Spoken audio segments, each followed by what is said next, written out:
Hi, this is Yu, a researcher from the Advanced Manufacturing Center or AMCen.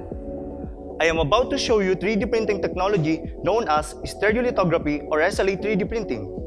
And welcome to AMCen TechTube.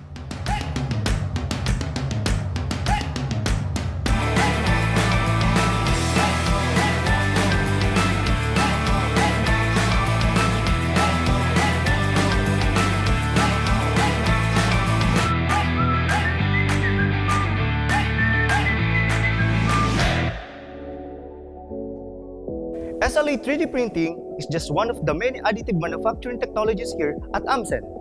And in this video, we will demonstrate to you an SLA 3D printer from Formlabs called the Form2. Formlabs Form2 is a tabletop 3D printer which can print details at high resolution.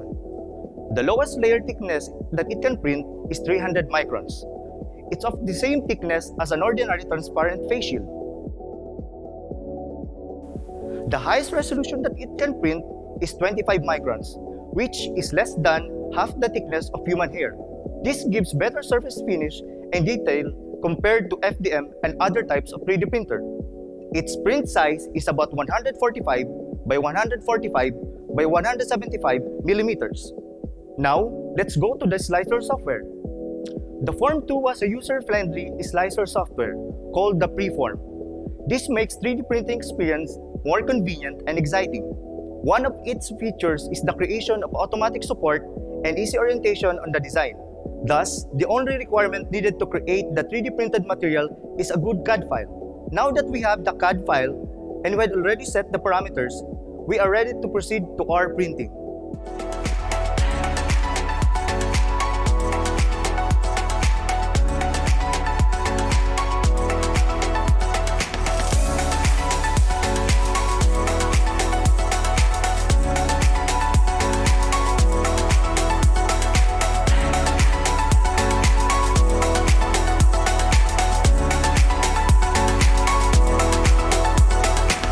Let's have a brief explanation of what happens in the process.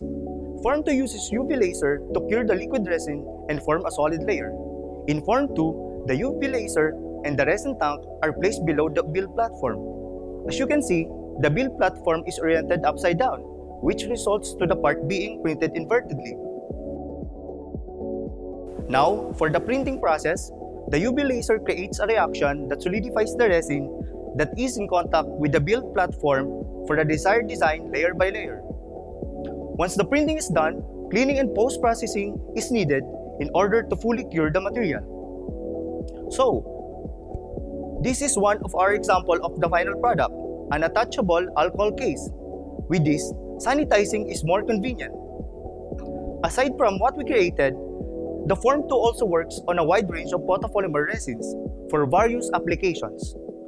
There are photopolymer resins for engineering applications, especially with challenging and complex configuration.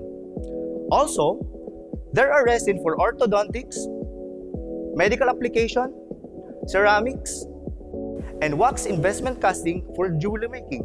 As you can see, the Formlabs Form2 gives you a wide range of applications. The limit is endless, and surely it is fun to explore this technology. And that's it for a quick feature on 3D printing Formlabs Form2, one of the many 3D printers that AMCen is using. Hope you enjoyed learning with me and see you again for another technical video. And again, this is Yu, and together, let's go beyond the conventional.